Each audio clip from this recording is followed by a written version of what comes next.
Auzubillahiminash-shaytanir-rajeem. Bismillahir-rahmanir-rahim. Assalamu alaikum.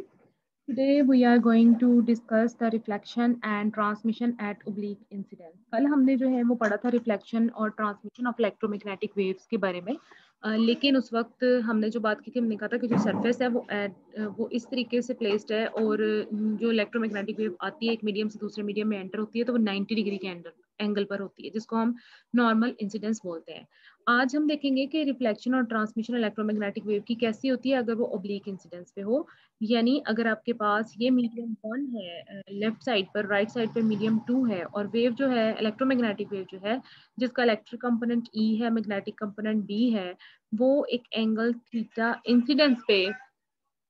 जो है वो सरफेस के थ्रू जो है मीडियम 1 से मीडियम 2 में जाती है, प्रोपगेट करती है।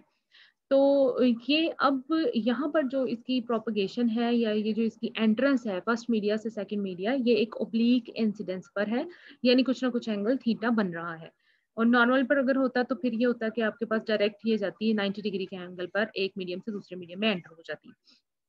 अब होता क्या है कि जैसे ही बाउंड्री से टकराती है तो ये रिफ्लेक्ट बैक होती है at an angle theta R, और जितना पोर्शन इसका ट्रांसमिट होता है वो ट्रांसमिट होता है at an angle theta T.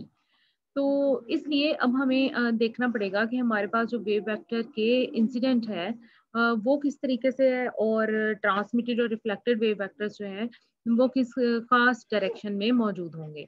अब यहाँ पर हम देखते हैं तो हमारे पास जो इंसिडेंट वेव है इसका जो वेव वेक्टर है वो के इंसिडेंट है, जो रिफ्लेक्टेड है उसका वेव वेक्टर के आर है और जो ट्रांसमिटेड है उसका वेव वेक्टर के टी है। जो फ्रीक्वेंसीज हैं सब वेव्स के लिए वो सेम है और उनको हम सोर्स की फ्रीक्वेंसी से डिटरमिन कर सकते हैं। फ्रीक्वेंसी हम लेते हैं omega which is 2 pi F, और अगर हम इसको लेमडा से मल्टीप्लाई और डिवाइड कर दें तो हमारे पास 2 पाई बाई लेमडा 1, ये हमारे पास मतलब वेवलेंथ जो उसकी फर्स्ट मीडियम में है ये हमारे पास बन जाएगी k1, और लेमडा 1 f बन जाएगी v1 which is the velocity in medium 1। इसी तरीके से क्योंकि जब हम रिफ्लेक्टेड को ले रहे हैं तो वो भी मीडियम 1 में ही वापस आ गई है टकरा के, तो उसके लिए हमारे पास के आर और वी 1 आएगा, और इसी तरीके से जो ट्रांसमिटेड है वो सेकेंड मीडियम में जा चुकी है तो उसके लिए के टी और वी 2 आएगा। इंसिडेंट के लिए के आई वी 1 आएगा। तो यहाँ पर के आई और के आर दोनों हमारे पास तकरीबन सेम है क्योंकि दोनों ही केसेस में हमारे पास जो वेलोसिटी है वो v1 है, यानी मीडियम फर्स्ट है। और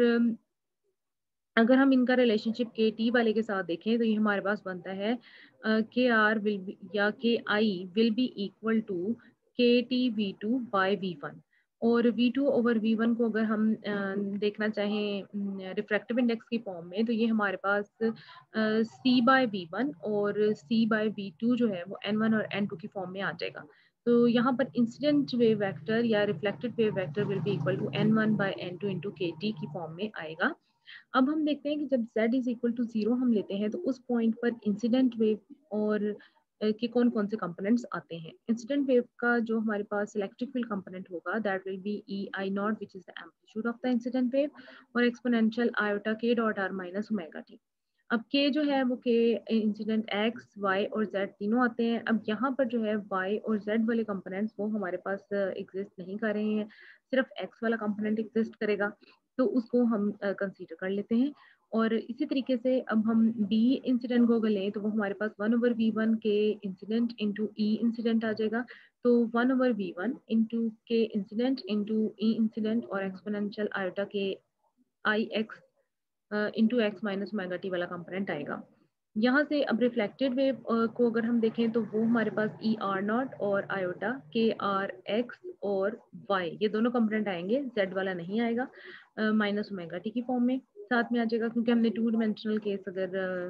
लिया हुआ है या हमने जेड को 0 कंसीडर किया हुआ है।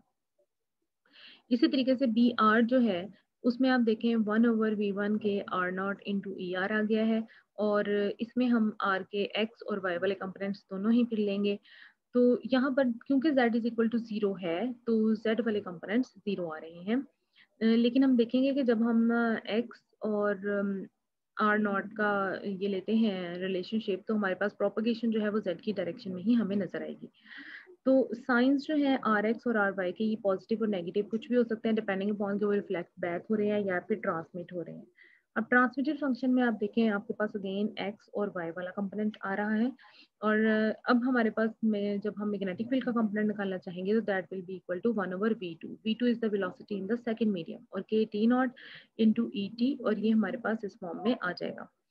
तो बाउंड्री कंडीशन जब हम इस पर अप्लाई करते हैं तो वो हमारे पास आएगा E1 will be equal to E2 into के।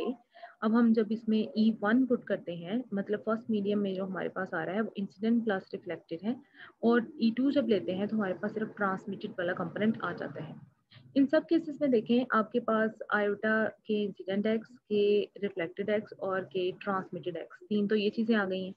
और फिर आप देखें आर वाई और के टी वाई भी मौजूद है। तो इस केस में हमारे पास जो के टी वाई है और के आर वाई जो है ये जो है आपके पास सिर्फ और सिर्फ आप राइट साइड पे मौजूद हैं और लेफ्ट साइड पर इनके रेलिवेंट कुछ मौजूद नहीं है। तो जब हम इनको कंपेयर करते हैं तो हमें नजर आता है कि ये हमारे पास जीरो के बराबर आ जाती हैं और अलबत्ता जो टी एक्स और आर एक्स और के वन एक्स है ये आपको दोनों साइड पर नजर आती हैं और इनको आप कंपोनेंट्स को आपस में इक्वेट भी कर सकते हैं। मतलब अब के इंसिडेंट के रिफ्लेक्टेड और के टी को अगर हम लें तो ये एक्स जेड प्लेन में ही हमें नजर आते हैं और इनके कंपोनेंट सिर्फ एक्स वाले जो हैं वो ही हमारे पास जो आपस में एक दूसरे को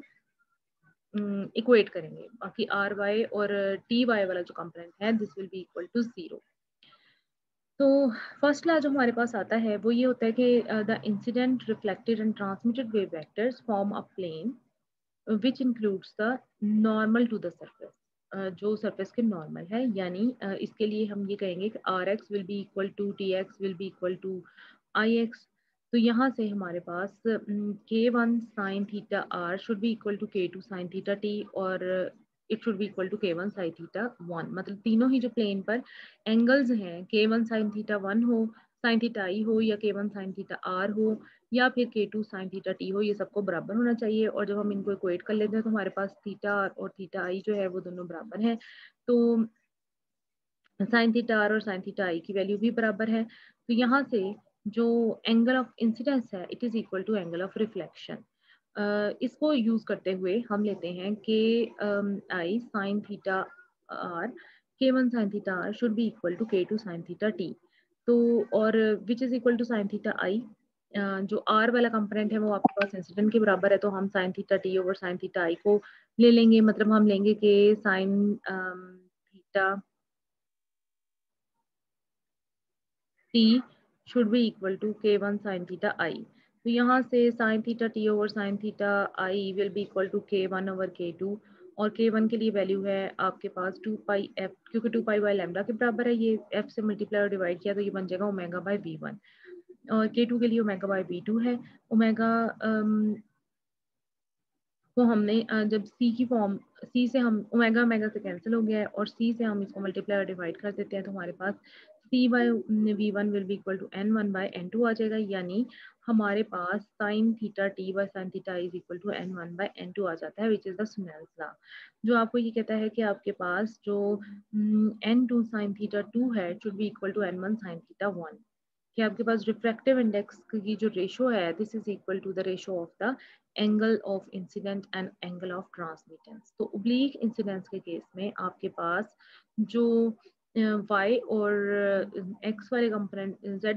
y और वाले कंपोनेंट भी आ जाते हैं ट्रांसमिशन और रिफ्लेक्शन के केस में। तो क्योंकि उनका जो कोफिशिएंट है आपको इंसिडेंट के फॉर्म में नहीं मिलता तो उसको हम जीरो कर देते हैं और फिर हम पहुंचते हैं अपने इन तीनों लॉस पर जो कि हमें बताते हैं कि आपके पास इंसिडेंट रिफ्लेक्टेड और ट्रांसमिटेड वेव वेक्टर्स जो हैं they form a plane which includes the normal to the surface। और इसके अलावा सेकंड लॉ हमें देता है कि angle of incidence is equal to angle of reflection, जो कि आपके पास तकरीबन थर्ड लॉ के बराबर है यानी स्नेल्स लॉ, जिसमें आप फिर क्रिटिकल एंगल की बात करते हैं कि अगर आप किसी खास क्रिटिकल एंगल